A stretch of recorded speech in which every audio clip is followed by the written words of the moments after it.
Nah, ibarat film nih, manipulatif person ini seorang pemeran antagonis nih, suka atau tidak orang-orang seperti ini akan ada di sekeliling kita. Mau kita terima atau tidak, pasti orang-orang ini ada di sekeliling kita.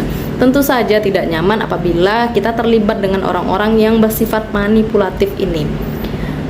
Namun nih, ya gitulah kehidupan, selalu ada orang atau situasi yang tidak kita harapkan nih, dari energi kita udah habis untuk melewatinya, untuk menemui orang-orang itu. Kita bahas ciri-ciri dan bagaimana cara menghadapi orang manipulatif. Yuk, nah yang pertama ciri-cirinya, yang penting aku. Apa yang dirasakan atau yang diinginkan orang lain itu tidak penting buat mereka. Punya kebiasaan menyampaikan keburukan orang satu kepada orang lainnya untuk mendapatkan keinginannya. Kemudian tidak memahami batasan. Ia tidak bisa menghormati ranah pribadi orang lain dan selalu ingin tahu, ingin ikut campur terhadap pribadi orang lain. Memanfaatkan kebaikan orang lain. Orang manipulatif ini akan membuat orang lain merasa bertanggung jawab atas dirinya.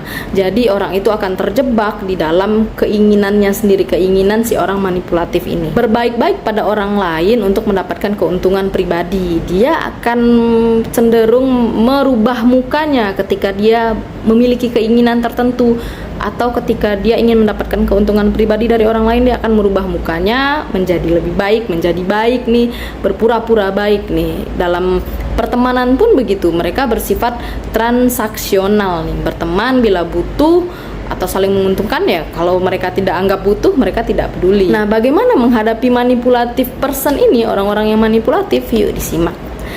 Tips menghadapi orang-orang manipulatif. Yang pertama, jaga jarak dengannya. Kemudian pikir berkali-kali sebelum menerima tawarannya nih. Jangan kita sempat bergain dengan orang. Bila pun harus bekerja sama dengan orang yang manipulatif ini, buatlah kontrak atau komitmen yang jelas.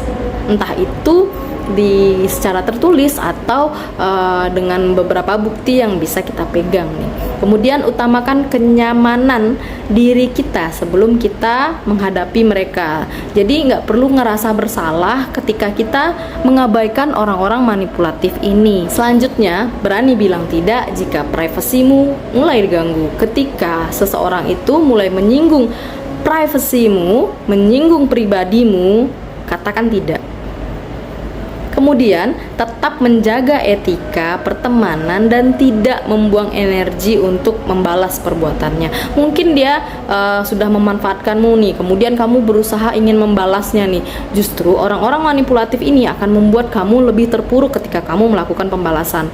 Saran kita untuk teman-teman yang mengalami hal tersebut, mending gak usah buang-buang energi untuk menghadapinya. Ya udah, diamin aja. Toh lama-lama orang tuh mungkin akan capek sendiri ya. Yuk sama-sama belajar lagi. Jangan lupa perhatikan kesehatan mental, jauhi orang-orang manipulatif. Dadah.